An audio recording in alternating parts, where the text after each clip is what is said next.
I feel that one of our most commonly asked questions is, how do I eat? There are so much information out there. Everyone has their own opinion.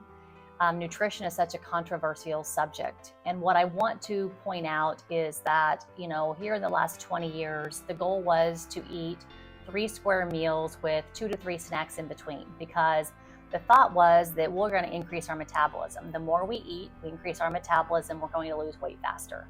Well, what we've done is actually the exact opposite. If you think back to ancestral health, we went sometimes hours, let alone days upon sometimes weeks, with natural fasting. And I think that this needs to be brought back into practice. And, not everyone is going to be a good candidate, but I feel that most people would be, and they would see the benefits. And let me just kind of tell you the reason why fasting works and kind of what the purpose of fasting, what it does. So intermittent fasting, you can go anywhere. There's so many different kinds. You can go extended fasting, you can go daily intermittent fasting, but really the goal is to limit your eating window. And the reason we want to do this is because we get storage of glycogen in our livers. This is where we build fat. So the sugars that go in get broke down depending on what kind of sugar it is. Consider sugar molecule is 50% fructose. Fructose is one of the most caustic sugars in our body. This is also what alcohol breaks down to. Any type of alcohol breaks down to a fructose. It gets entered into the body as a fructose, and it gets stored as fat in the liver.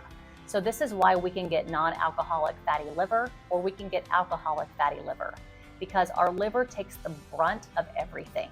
We want to make sure our liver is nice and healthy because it is our main detoxifier. So what happens is that we intake fructose, it gets stored into the liver, and that stores as glycogen. So these glycogen stores are stored in the liver. If we continue to eat on a constant basis and not give our bodies a break from food, what happens is our blood sugar and insulin levels constantly fluctuate. There's no stability whatsoever, so where our insulin can actually stabilize and we can actually deplete those glycogen stores to where we can get to the actual fat on our body to burn it. So really that is our main goal. People think that intermittent fasting, well, you're just decreasing your calories. If you're decreasing your window, then you're just decreasing calories, and that's what it's all about. So if we eat a low-calorie food or low-calorie meal, or even low calories per the day, then that will work. That's actually not correct. Although some people it does decrease calories, to me the calories are not as important as the window that we're looking at and the foods that we're intaking within that window. My goal would be, somewhere in between an 18 and 6 window, to set that as a goal. And the reason being, again, as you do this, it takes about 30 days, 28 to 30 days for your body to actually adjust to fasting. And what it is doing is it's depleting those glycogen stores.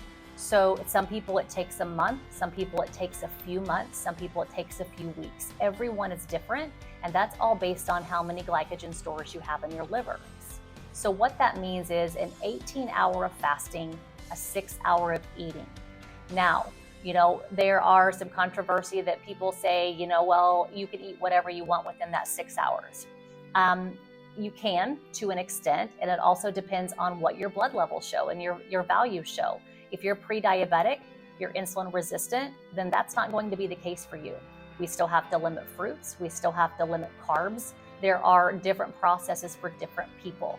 You may be one of those lucky people that are not insulin resistant yet, but you want to obtain this way of lifestyle just for some control over your diet and some freedom. And believe it or not, there is freedom there.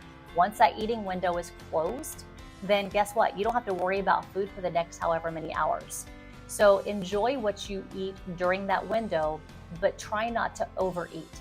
There should be no calorie restriction. That's the last thing I want, is for people to be fixated on a calorie number, because this can tank your hormones. This is where we lead into problems with the controversy that fasting will worsen hormones. Well, it can if you're still calorie restricting within that window. You don't want to do that. But I want you to eat real whole food, one ingredient food, to where we don't have to worry about the processes and building up those glycogen stores from all the sugar that we're intaking, because we're defeating our purpose. So again, real whole food within that, whether it be a 4-hour window, a 6-hour window, You have to do what works for you and your family and your lifestyle. Eventually, we're going to get to where we don't have any glycogen stores in the liver. And guess what? That's when we start tapping into the fat on our body. This is when we start seeing body composition changes, weight loss, and just changes overall. Consider our fasting area of the time that we fast. That is when our body repairs. This is when our cells regenerate. This is when our mitochondria, which is the powerhouse cells, this is when they regenerate and they replenish. So the goal is to give our body a break, let our insulin stabilize, and we have seen complete reversal of chronic diseases just with intermittent fasting. And I also want to impress upon that this is not a diet. That's the last thing I want you to look at this is as a diet. This is truly a lifestyle approach and how you should live the rest of your life. As if you're a client of mine or maybe going to become a new client of mine, what I want to impress upon, and you've probably heard me say this before, is that I don't care so much about instant weight loss if it's not sustainable. We have to reach sustainability no matter what we do in life. And if we cannot sustain it, then what's the purpose in doing it? Because you're going to go back to where you were and sometimes even worse. You do have to tweak it based on individuality. You have to tweak it based on men or woman, perimenopause or postmenopause.